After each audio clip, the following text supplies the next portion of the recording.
guys, welcome back to my channel. So I am going to be reacting to another Jubilee video titled "Do All Teachers Think the Same?" This will be interesting. I wonder what kind of questions they're going to ask. Maybe some questions about, if they feel like they're getting paid enough, and I don't know, but let's see what this video is all about.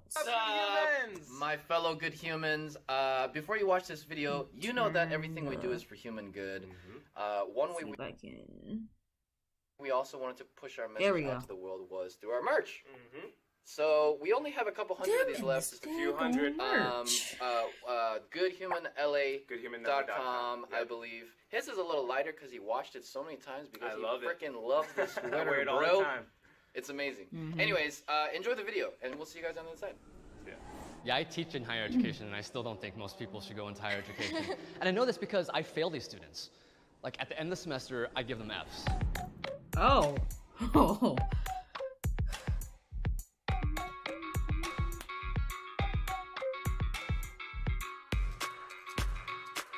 Okay.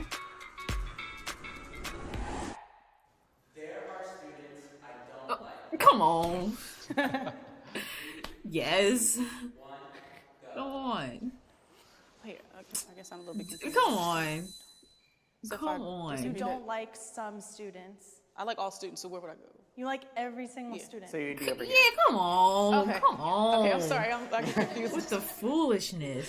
So how I look at this question is, I may not like the student's behavior, but I like all students. I just don't like the behavior. And I think if you frame it like that, then students feel like I can change. Never because had if they a think they are the student that behavior, completely then they feel like disrespected her. I'm a bad person, then I can't change. No, you're a good person. The behavior that you're exhibiting is not something that I don't like. I don't even think of it the bad so-and-so called bad students. Sometimes those are the ones I like the most. And those are the ones that be my friends. I think about the so-and-so called good students who I might not necessarily like. Yeah, they don't know I don't like them because I don't make it obvious. Like, some students have come up and they'll be like, "You're my favorite teacher, I love you." And I'm like, oh my God. See, that's honest. Lower income students deserve leniency.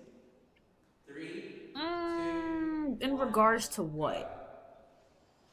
When it comes to learning, no. I think they are capable just as much as anybody else. I'm the product of a low-income family. And when I was a kid, I had to take the bus through gang-ridden areas and areas that were rivals with the area that I lived in and where I grew up. And it was hard. It was hard to understand that school was a haven, and I learned that quick. Yeah, I teach in a low-income school, very low-income, and I want them to do like the best they can, but obviously like if they come to school and they didn't eat dinner, and a lot of my students like don't get fed at home. Okay, yeah. Like, I'm gonna be more understanding why they don't want to do work or if they're sleeping, other than like other kids who just like do that on a regular basis. Especially with things like homework that aren't that important in the first place. If they say like, oh, my mom wasn't home because she had class and then she had to go to work after that, and I stay with my grandma and she only speaks Spanish, then of course I'm going to say, okay, you can have extra time on your homework. I don't want to keep talking over the video. But yeah, like just being understanding of their situation, I think that's important. When they said leniency, I thought they meant like being lenient on like, like teaching them and being hard on them and pushing them to like, go above and beyond what they're learning. In that sense, I don't think they should be lenient. But yeah, just like they said, like being considerate of their circumstances and understanding that, like they don't have like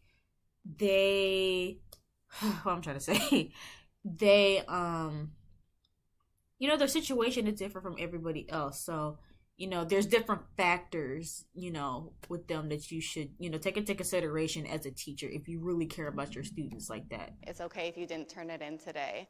I guess my take on leniency, I think is sometimes I look at it as othering. Like when it comes to communication is very important. I've seen it where administrators are like, well, we don't want to have a high expense rate for African American students, so let's lower the standards. We're going to only give them 2 days when it's something that they should have been reprimanded for. So if our students already feel different and we're like, oh, well, we're going to be more lenient with them. We're not going to do as much, even though maybe a white student, a black student did the same exact thing. But yeah, we're that's what I was. Because of their situation, and it starts to be like they're other people or they're othering.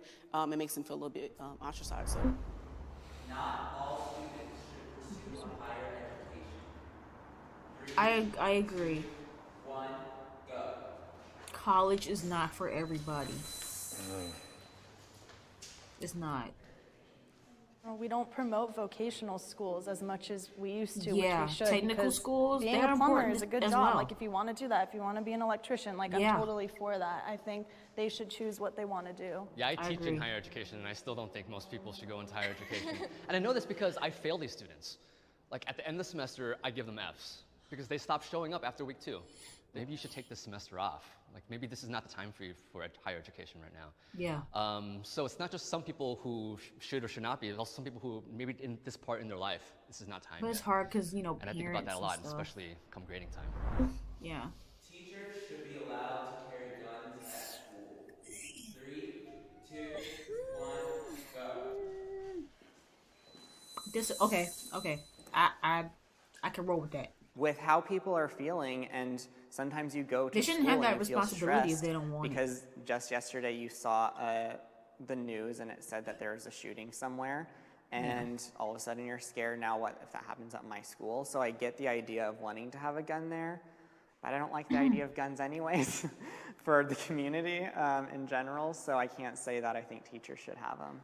Like I thought of this elaborate idea how I was going to collect a bunch of huge rocks and give one to each kid and have like wasp spray and be like, if anyone comes, everyone just throw your rock. Like I don't think we need guns. I think there's so many alternatives. A lot of guns get stolen and I just don't want to open that to anyone else. That might open up Yeah, I a really whole want to new bring my can of laptop to worms. class. Fearing that's going to get stolen. Teachers already have enough stress in their lives already. And so you add on top of that, I got to control the classroom and I have a gun. I'm not in a situation where every day I know how to, okay, I can de-escalate. No, I'm going to be scared. I'm going to just shoot.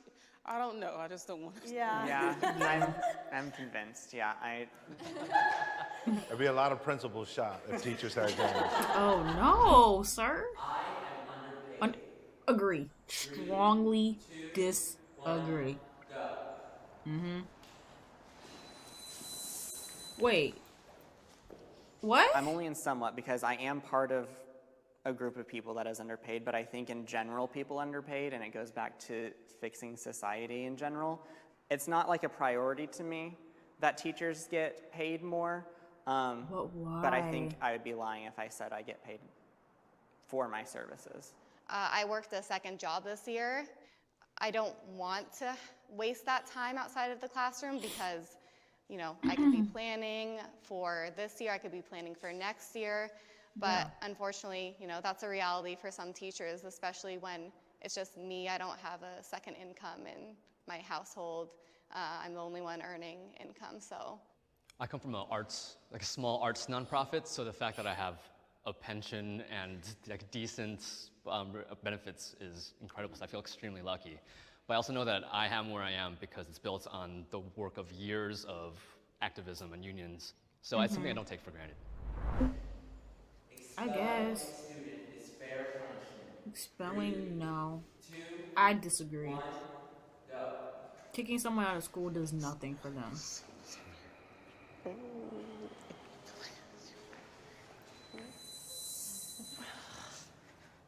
I don't. At my school, a lot of times we get students who've already been expelled or suspended from other schools. And of course, it depends on the situation. If they have a lot of instability in their life, it's probably just going to make it worse. I had a student who was similar. When early in my teaching career, I kicked him out probably about 40% of the class. Last day of school, he's playing basketball on my team, and he breaks his arm. I have to take him into the hospital. This kid was Russian, and his mother came, and his grandmother came. None of them spoke English. He had to translate everything. This kid was silly every day in my class. Come to find out, his father had died in a war. He had to work after school every day. So when he came to my class, when he came to school, that was his time to relax, you know, because as soon as he left, he had to be a man, he had to be an adult, and it haunts me. And I think about that to really understand a kid's situation. Okay.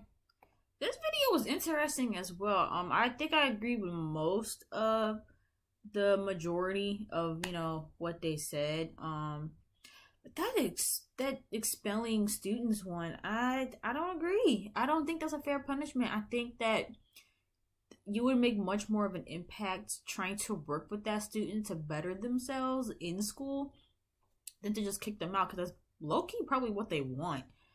But yeah, this was an interesting video. Let me know in the comments what other videos you guys want me to react to, whether it's from Jubilee or any other channels, and I will see you guys in the next video. Bye.